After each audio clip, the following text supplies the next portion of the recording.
Hi everyone, the weekend has finally arrived when you're going to be coming and selecting your puppy, taking your puppy home with you. I already gave you one YouTube video that outlined for you what was in your puppy go home bag. And now we're going to talk about the 3-ring binder that I've been working on.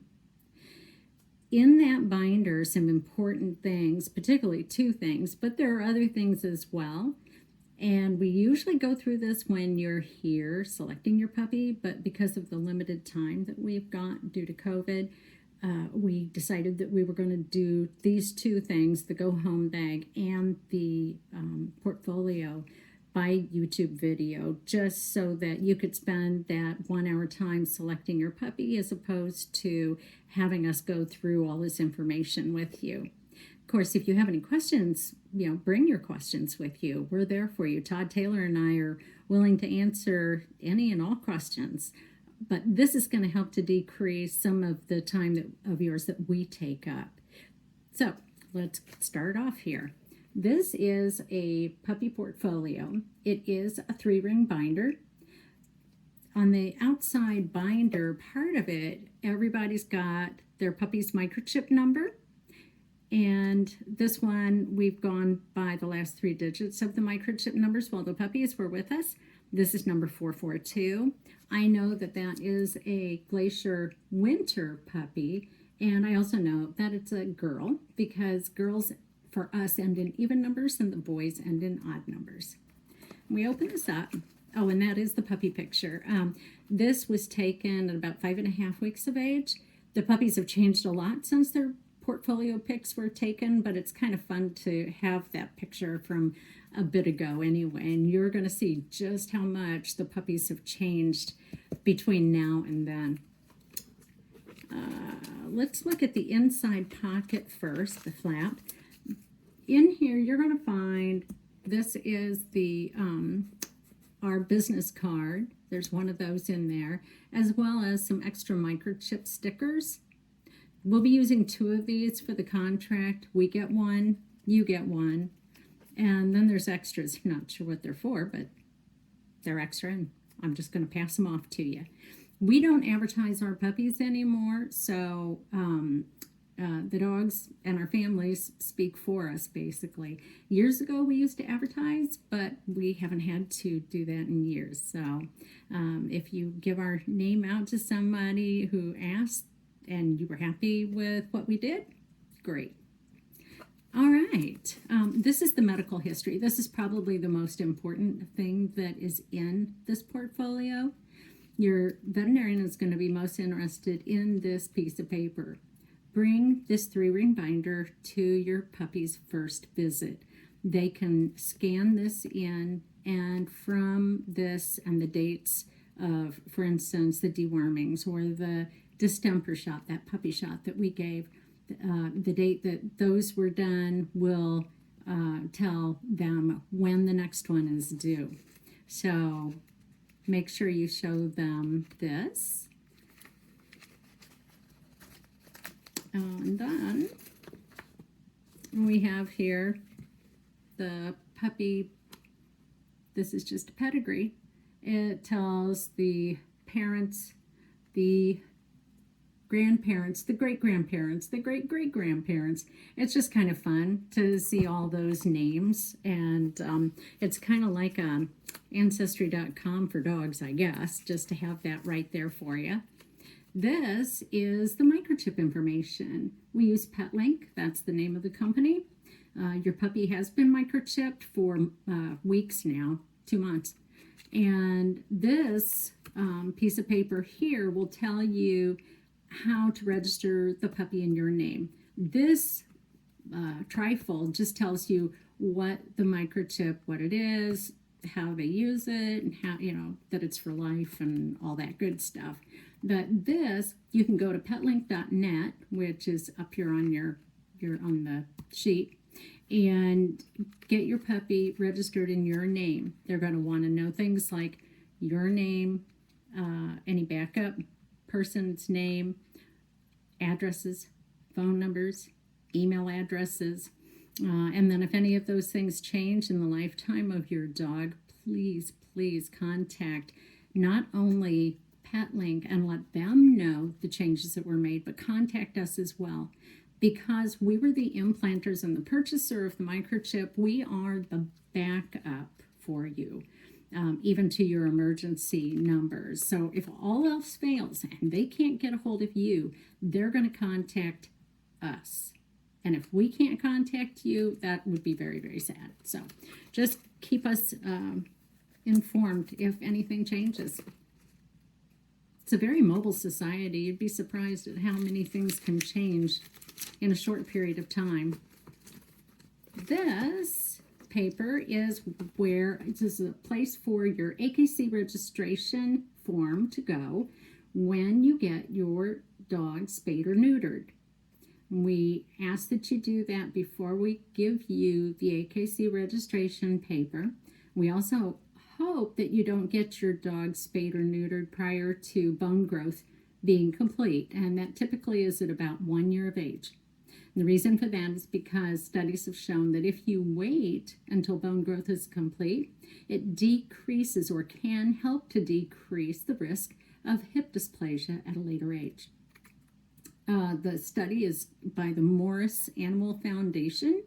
They actually used golden retrievers, both American and English cream, in their study, and it's still going on. So it hasn't even stopped yet. They're still doing this study, but this is the results that they found so far is you want to wait to help to decrease the risk of hip dysplasia at a later age. This is a picture of Glacier and Taylor, of course. That's Daddy. And then, of course, we've got a picture of Mama. I'm not real happy with this picture of Winter. I sent off to Walgreens. She's such a pretty girl, and I just felt like their colors were just way off. Looks pretty green. But anyway, that's all. That's Winter. That's the Mama. If you want to see all the prettier pictures, look on our website, right? This you already have. This is the just the, I guess, the puppy information, a puppy packet, all these pictures in here. If there's a puppy in the picture, they're ours. They're all snow angels of the past. We just pulled them off of my computer. And of course, Taylor. Taylor's in a lot of pictures. She's been raised with all these dogs. Anyway, the very final thing that I want to talk to you about is at the very end of the book, and that is called What's in a Word. Here it is. It's a 2-page write-up that we did letting you know the words that we've been using with the puppies and words that we use with our adults. Now, of course, we didn't use all of these words with the puppy, but it's just some of these things are just a suggestion to you of things, words that you can use. We really use pretty common, typical type phrases. The shorter the phrase, the better. What we've done with these puppies for potty training is we've been saying the words go potty or go potty, good potty, no matter where they've done it. It doesn't matter. When they're 17 days old and they're learning to squat and they're going potty, the reason we're saying these words to them is so that when you start this whole potty training thing, you say go potty, and they have recognition of what that means. By the time they leave here, go potty really does mean to go potty. It's like they're taking the phrase and they associate it with an action. So you can say whatever you want, but if you, in the beginning, don't mind, say go potty. There's people that say all kinds of things. In working at our clinics, I've seen a lot of things, but they like go potty, do your business. That's a really common one too. Do you want to go out? That's another one. So in your family, no matter how many people you have in the family, everybody should be on the same page. Everybody should be using the same phrase for actions. So with pottying, everybody should be saying go potty, or everybody should be saying do your business. But if once a puppy leaves here, if you say, let's go do your business, puppy's not going to have any idea what you're talking about.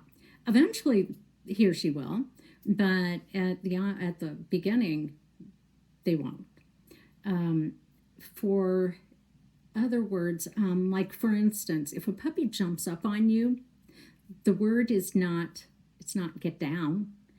It should be off. Down means to lay down on the floor. But if a puppy is jumping up on you, you have to use a different word other than down, because down means lay down. You can't use the same word for two totally different actions.